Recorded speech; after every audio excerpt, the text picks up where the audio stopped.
নেতাজি সুভাষচন্দ্র বোস নামটির ব্যাপ্তি এবং বিশালতা আমাদের ধরাছোঁয়ার বাইরে। কোনো বিশেষণ দিয়ে তাকে মাপা যায় না।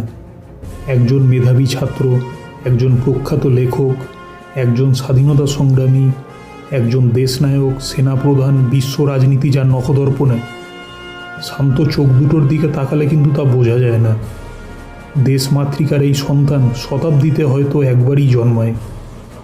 ক্লাস 5 পর্যন্ত খুব গুরুত্বপূর্ণ আমাদের একটি রচনা থাকতো তার সম্পর্কে, কিন্তু তারপরে যতদিন গেছে 23শে জানুয়ারি ছাড়া ওনাকে মনে করার সময় বা সুযোগ আমাদের হয়তো ঠিকভাবে হয়ে ওঠে না।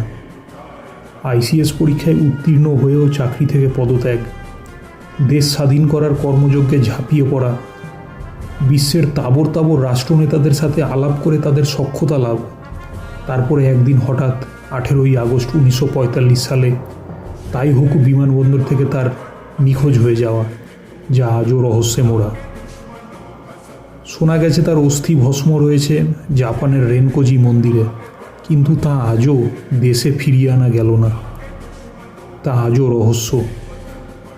আপনার দেখানো পথেই হয়তো আমাদের দেশ একদিন জেগে উঠবে এবং জগৎ সভায় শ্রেষ্ঠ আসন নেবে। আপনি ভালো থাকবেন স্যার। শুভ জন্মদিন।